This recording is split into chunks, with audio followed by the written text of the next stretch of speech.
Ya haleluya. Ndio maana utasikia watu wanakwenda kwa waganga au wanapeleka watoto wao kwa waganga, wanaenda kufanya mazindiko, au watu wanapeleka waganga kwenye biashara zao, wanakwenda kuweka alama. Zinawezekana ni alama za ulinzi, alama nzuri, zozote za kufanikiwa wanaenda kuziweka. Kuna watu walipelekwa kwa waganga, wanapeleka watoto wao katika ulimwengu wa roho, kwa maana ya kwamba wanawapeleka kwa shetani au kwa Mungu, kwa sababu shetani naye ni roho.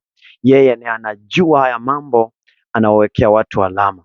Kwa hiyo wanawekewa alama za ulinzi, tunaita mazindiko, tunaita kuwekewa kinga. Ndio maana utakutana na watu wengi wamechanjwa mwilini. Hizo ni alama walizowekewa, alama za ulinzi. Kwa hiyo ulimwengu wa roho unaweza ukamwekea mtu alama yeyote kulingana na kusudi. Unapokuwa unaomba, hakikisha unaomba kufuta alama zote.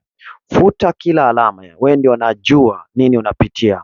Yale yanayodhihirika katika maisha yako, yale yanayotokea katika maisha yako hayatokei bahati mbaya.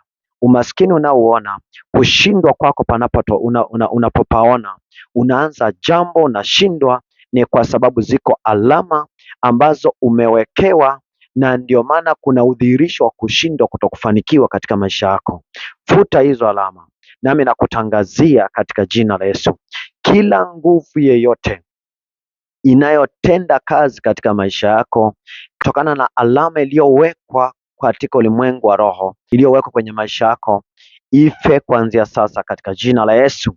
Kila nguvu yeyote iliyoinuka, imepata uhalali wa kuinuka kukuzuia usifanikiwe, usibarikiwe, ni kwa sababu ya alama. Leo ninaifuta ile alama na ninaiangamiza hiyo nguvu katika jina la Yesu, na itafanikiwa katika jina la Yesu. God bless you. God bless you. Kama kuna jambo lolote unapitia, unaweza kawasiliana nami, tutaomba pamoja na tutajifunza neno la Mungu. God bless you.